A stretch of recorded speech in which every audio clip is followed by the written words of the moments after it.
Ito ang inyong lingkod na nagbabalik upang magbigay ng mga balitang walang bias at pawang katotohanan lamang. Ito ang Bayang Pinas. Ang isyong ito ay naging usap-usapan sa buong bansa at iba't ibang social media platforms. Heto na nga ang pinakahihintay ng taong bayan. General Marbil at General Torre o tinatawag na Diwata dahil kamukha niya si Diwata Pares ay pinapasuko na sa Kamara. Tila ba itong ating mga kongreso, lalong-lalo na si Congressman Rodante Marcoleta, ay hindi nakapagpigil sa mga tiwaling opisyal na ito ng ating mga sandatahang lakas ng bansa ay tila ba hindi nagustuhan ang ginawa sa KOJC o ang pag-raid sa simbahan ni Pastor Apollo Kibuloy. Mga ilang kongresista ang tila ba pinapanawagan or tinihingi ang presensya ng dalawang general na ito at magpakita upang imbestigahan ang kanilang ginawang mga katiwalian sa bansa, lalong-lalo na sa mga paggamit sa maling paraan ng kanilang kapangyarihan. Hindi rin naman natin may pagkakaila na hindi naman talaga kasalanan ng dalawang ito, kundi kasalanan pa rin ng intelligence or ng intel ng admin ni Presidente Kuting. Tila ba itong si Presidente Kuting pa rin ang may kasalanan sa lahat ng nangyari dahil siya naman ang pinuno. Dito nga natin makikita na hindi pala dapat sapat na bilang isang pinuno ng bansa itong si Presidente Kuting na ito ay dahil tila ba isa pa siyang bata or babe na hindi pa pwedeng pagkatiwalaan, walang tamang desisyon at lahat ng kanyang ginagawang desisyon ay hindi makatarungan at hindi tama. Para nga sa kabuang detalye ay panoorin na lamang ang buong video at salamat na rin sa ating mga solid viewers sa walang sawang pagsuporta. At kung bago naman sa ating channel ay syempre huwag kakalimutang mag-subscribe at pindutin ang notification bell upang laging maging updated sa mga balitang bago, totoo at walang bias dito sa channel ng Bayan, ang Bayang Pinas.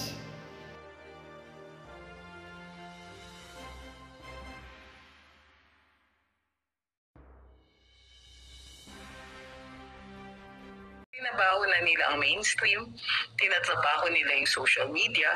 Ang tingin nila is that the reaction would be a lot less than this kind of outrage. Pero ang nakikita po natin, medyo bulaga. And so, nakikita rin natin that Malacanang is suspiciously silent. Kasi kung sa tingin nila, this is something that they are winning, they'd be gloating about this para mapresenta nila as an achievement for the coming elections. Na look, the administration is in control, itong mga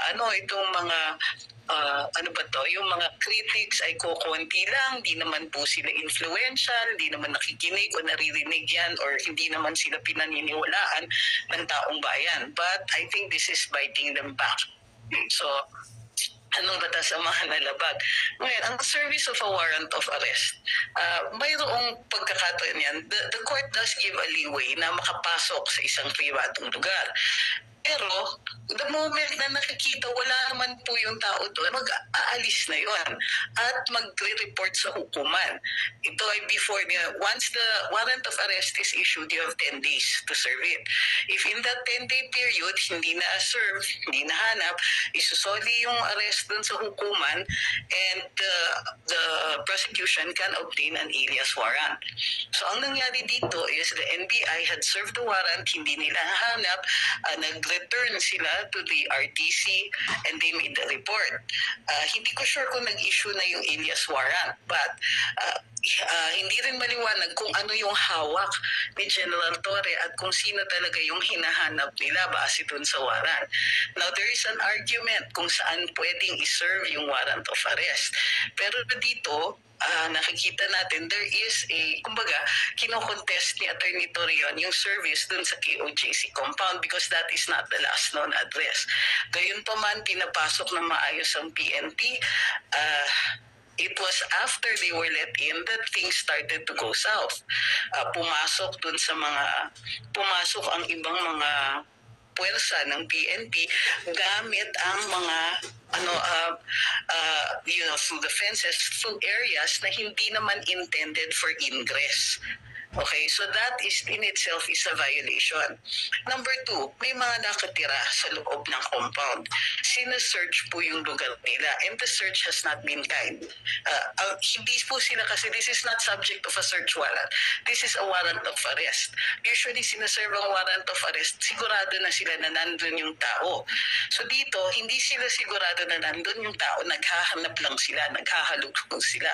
But the moment that it is clear that the person or persons are not there, then their obligation is to withdraw. Kasi may karapatan ang mga taong nakatira doon to the security of their domicile. Diyan po sila nakatira.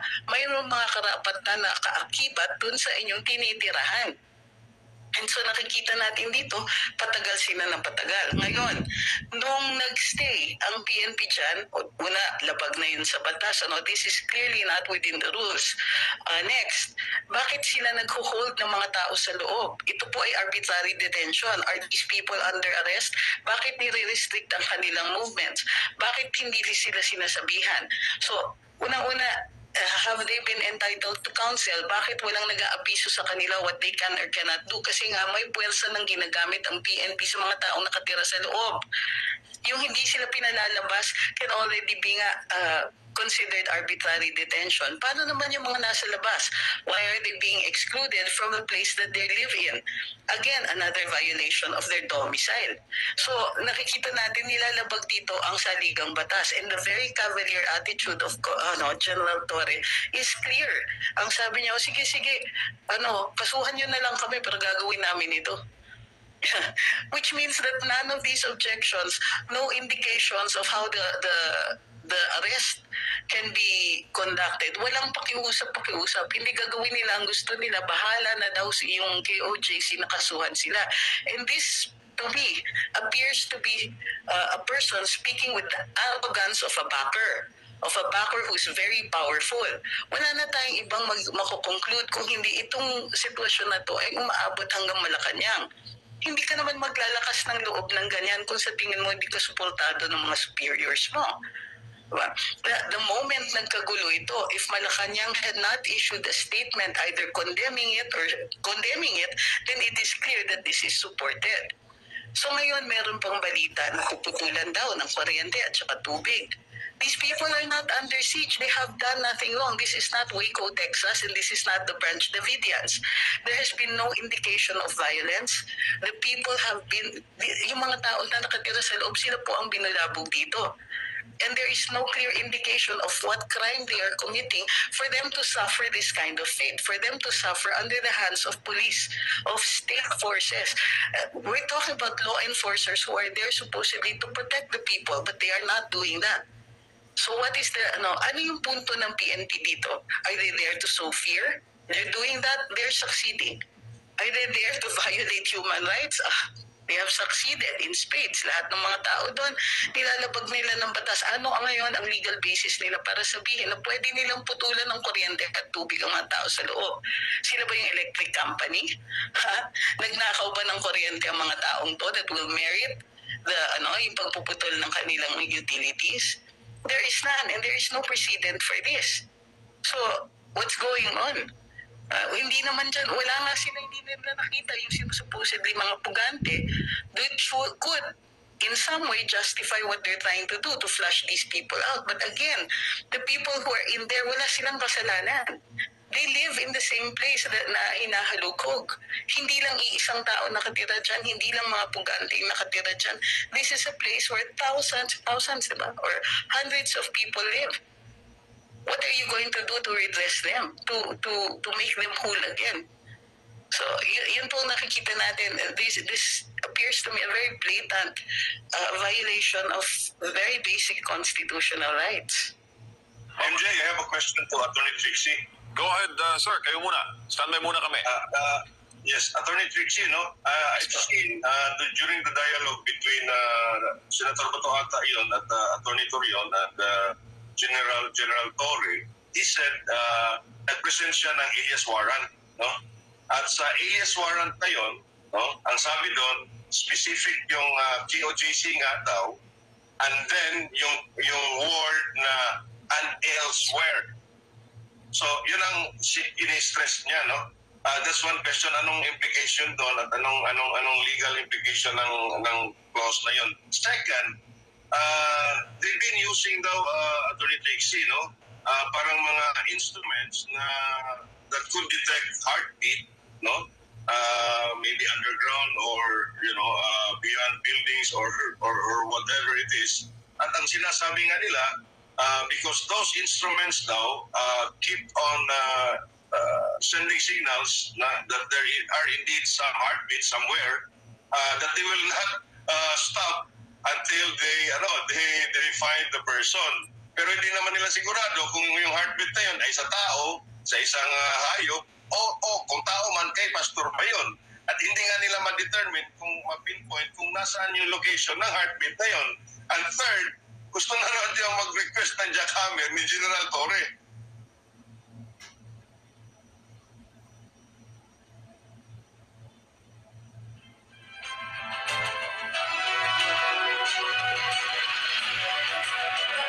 Parang nawala yata sa signal o sa Zoom si Attorney Trixie. Maganda sana yung maganda sana yung punto mo, Sir EV, dun sa tatlong tanong mo, no? Kasi nga yun ang nakabalik na yata si Attorney. Nakabalik si Attorney. Yes. Nakamute po kayo, Attorney. Ayan po. Yes po. Pakiulit lang po yung katanungan.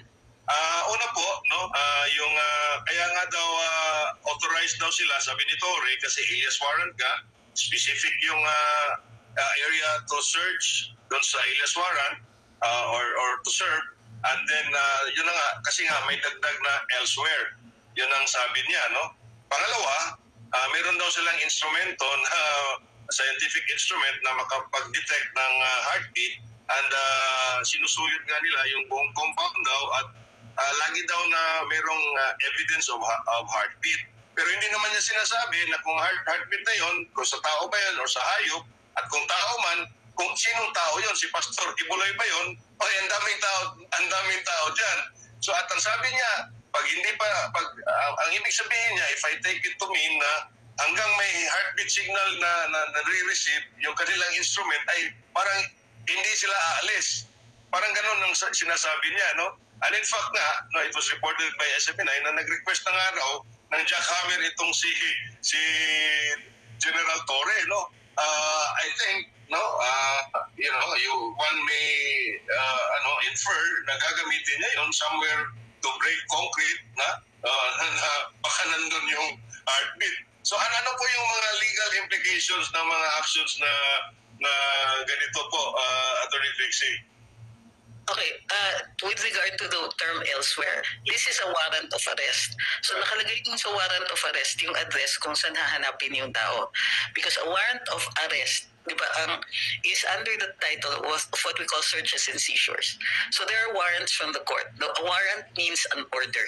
Okay, when you say unwarranted or by what warrant, you mean by whose order or under what power, under what mandate. So ang warrant of arrest, a search warrant is a search or seizure of personal property. And the warrant of arrest is a seizure of a person. Okay. Ngayon, in a search warrant, kailangan specific yung lugar at specific kung ano yung hinahanap. Pero sa warrant of arrest, because a person is mobile, normally yan, pinapayagan yan anytime, anywhere. Kung mainkwentro, halimbawa, ng pulis, itong isang taong to, nangyayari yan, halimbawa, yung may subject of a warrant of arrest, pumunta sa court on another hearing, nakita ng pulis, inaresto sila doon. So, if you're subject to a warrant of arrest, general rule is, wherever you will find that person. Ang problema nga kasi dito is it is not a simple service of a warrant of arrest. Normally nga, ang warrant of arrest, sinaserve yan nga takipin yung tao kasi nakita nyo na dun sa lugar. Pag hindi nakita, you go back to the court, you return, or you have what we call a return of the warrant, and you report to the court kung ano nangyari. You get an alias warrant. Yung alias warrant, yun walang expiration. Kasi ang original warrant, may 10-day period lang yan. And then it expires. You have to return to the court and get your alias warrant. So, dalawa yung naging issue dyan. Number one is it an alias warrant or was it an original warrant? Kung yung original warrant ang gamit ni na General Torre, posibleng hindi na valid kasi nga, ni-return na ng NBI yon and an alias warrant has been issued. So, dapat ang hawak ni General Torre is the alias warrant. Number two, ang sinasabi is, ang question dito is yung lugar. This must be resolved by the court kasi ano bang ibig sabihin ng court ng elsewhere? If it was an ordinary search of personal property, kailangan with specificity yung lugar. So dapat in fact down to the number. Kung kunwari hindi binigay yung apartment number, you cannot search all of the apartments. So in this case, the term elsewhere is too vague. But if that were a search warrant, now a warrant of arrest, posible yan kasi in other places. Dahil yan nga, if you run into the person somewhere else and a person is mobile or if, a person can transfer areas of where they are located, then the warrant usually is open basta kung saan ninyo mahanap yung tao. Yun nga lang, the issue here and the reason tumatanggi si Atty. Torion is because there is a right to the security and sanctity of your domicile. Hindi po ganong kadali. And so therefore, kumbaga, you're violating the privacy of persons. So the court will have to weigh ano yung mas matimbang dyan. Yung pag-violate ng domicile o yung pag-serve ng warrant na wala namang kasiguruhan kung andun yung tao at hindi po specifically nakalagay yung lugar na yon. So this is a matter, tama naman din yung sinasabi ni General Torre na kasuhan nyo na lang kami, which means that this is a case to be brought, it is a controversy to be brought before the court. However, what remains is the right of the people within that domicile. Hindi na pinag-uusapan dito yung karapatan ng tao na subject ng search warrant or ng warrant of arrest, kundi yung mga taong binubulabog ninyo dun sa loob. So again, it goes back, since hindi naman maliwanag yung pag-enforce ng warrant, at least man lang dapat nire-respeto yung karapatan ng mga tao dun sa loob. How long will that warrant be? How long ba ang service of warrant? Ngayon na nga ako nakakita na more than 24 hours nagsaserve pa rin sila ng arrest warrant. 48 hours na daw. I am sorry, attorney. Diba, in this case, I mean, there's a standard that we usually use into areas kung saan merong nagsaserve ng warrants or nagsumusunod ng orders of the court. And the standard is reasonableness. Reasonable po ba to? May basihan po ba sila dito? No. Meron pa silang sinasabi nga na may gigibain sila. Okay, sige, maggiba sila. But after maggiba sila, who will be accountable for the damage? Kung walang mahanap, pananagutan ba nila yung pagsisira nila? Pananagutan ba nila yung gulo na inimpose nila? What about the effect of the people? What about the people whose domicile, who live in these places? Sino po ang mananagot sa danyo sa kanila? So I think that the PNP should keep this in mind, at particularly si General Torre. It's unusual. Never, 20 years in practice and I've never seen this happen. Yeah, do you think, attorney, this is unprecedented in our country's legal history? What's happening now in DC? Well, posibleng may nangyari na ganyan in the 1800s during the Spanish colonial period. Under the Japanese occupation, posible din po. Wala nang warrant noon, di ba? So this government now is akin to a Japanese occupied government or the colonial government during the Spanish era. Ang kasi nakikita natin dito is the PNP is treating the members of the KOJC like they are enemies of the state. Hindi naman po ganon. And that's what you call unwarranted. Ano yung basis niya? Natratuhin sila ng ganon. Ano yung basis nila na pagdutahan sila na pinatago nila si Pastor Kibuloy or any of the persons subject of the warrant of arrest? So para sa akin, I don't mind. They do their duty. It's difficult. Mahirap dun sa parte ng PNP kasi nga hindi madali yung nag-execute ka ng warrant, ganap ng batas, tapos mayroon talagang nasasaktan, mayroon talagang iiyak, naiintindihan natin yun. Pero service ng warrant of arrest dito hanggang ngayon wala pang naa-arresto. And so you're going to weigh in with the other rights. At saka kung may damage na silang nakukos. I think that the reason din na maraming nakikiisa ngayon sa mga kasapi ng KOJC is kasi napaka-blatant ang paglalabag sa karapatan ng mga tao dito. And I think that that's something that General Torres should keep in mind. Tony, yung dito sa warrant, yung pagsisilbi ng warrant, kung hindi ako nagkakamali, nasa pang 7 beses na yata itong pagsisilbi nila ng warrant, tapos hanggang ngayon wala pa rin silang nakikita. Ito po ba ay sa tingin po ninyo dito, attorney, may paglabag ba dito sa procedure na to, yung paulit-ulit na pagsiserve ng warrant of arrest? Ang normal na nangyayari po, after hindi ma-serve ng warrant, and even if several times hindi ma-serve ng warrant, i-archive yung kaso. Kasi nga, hindi dumadating yung akusado. So, kumbaga, matutulog yung kaso. I mean, of course, they can still serve the warrant later on, but the standard will be, again, reasonableness. Reasonable ba yung araw-araw mong binubulabog o linggo mo binubulabog? Yung nakabantay kayo dun sa labas na under siege ang isang buong compound with several families living there.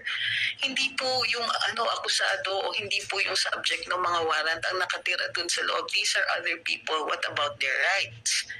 So, unusual dito, and well, dapat nga ina-archive na yung kaso. It's something I think that they are fully against. Na natatakot sila na dahil nga hindi nila mahanap because of their own failure. Okay, I see this, it is not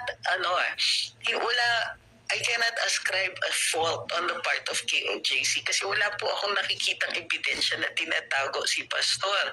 But what I see here is a failure of intelligence on the part of the PNP. And we're talking about intelligence in both senses of the word. It's a failure to, failure of investigation. Failure na hindi kayo marunong mag-imbestiga, hindi kayo marunong maghanap ng ebidensya. Huwag naman kayong mag-violate ng karapatan ng ibang tao. And then suddenly somebody gets this genius idea that, he's under a pile of concrete. Pero nadidetect nila yung heartbeat. Sige, okay, I admit that science fiction can come into play in here. Pero they have no standard of reasonableness right now. Even the heartbeat, they're not even sure about that one. So, again, by any standard, this has gone off the rails already. And I don't know who's going to survive at the end of this, whose career is going to survive at the end of this. Attorney, kaya ba nila tinaon sa very long weekend yung operation na to so that the KOJC legal team will have limited legal remedies to take kasi sarado yung mga korte? Well, it only delays it for example, tignan mo, anong araw na ngayon? Sunday na. Ang long weekend, it ends after tomorrow, but Tuesday may pasok na uli. Sunday na po, wala pa rin silang nahahanap. I think that kind of plan would have worked kung Sabado pa lang nahanap na nila. Then there would be a delay. Hindi tayo makafile ng petition for habeas corpus, hindi ka makafile ng anything like that. So it's usually sa habeas corpus kasi madalian yon. But if kung yun ang inaano nila, yun yung strategiya nila, the courts always have a system for that. Parating meron po 24/7, meron tatanggap dyan ng petition for issuance of writ of habeas corpus. Whether that's in the Supreme Court, the Court of Appeals, or the RTCs, meron po yan. So I don't think that really was the point. I think the reason it was set for a long weekend is mahirap magtawag ng mga tao. But they could have done it in secret. Kaya lang they don't know the meaning of subtlety in this case. If yung tinataon nila na hindi masyadong maraming tao dahil baka nga nasa bakasyonan yung iba. Ma'am, parahin muna natin si Sir EB dahil mukhang tutulog na yata. Sir EB, anong huling mensahe mo for this morning? Well, ako lang I'm really sad because I really feel the pain of the KOJC members because of what's happened to their abode, to their domicile, to their place of worship, to their being humans na talagang inuinsulto na sila. But more than that, it's the pain that they felt that I also feel of being betrayed by Bongbong Marcos, who they have supported, no? During the 2022 campaign. Tapos ito ngayon ang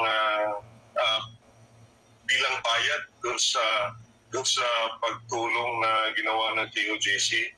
And ang message ko sa mga ibang Pilipino na nakikita ang ginagawa ng administrasyon na to sa KOJC nga na medyo may malawak na resources at wala namang nagawang krimen except to be Duterte supporters, ay nagawa din nga ng administrasyon na to.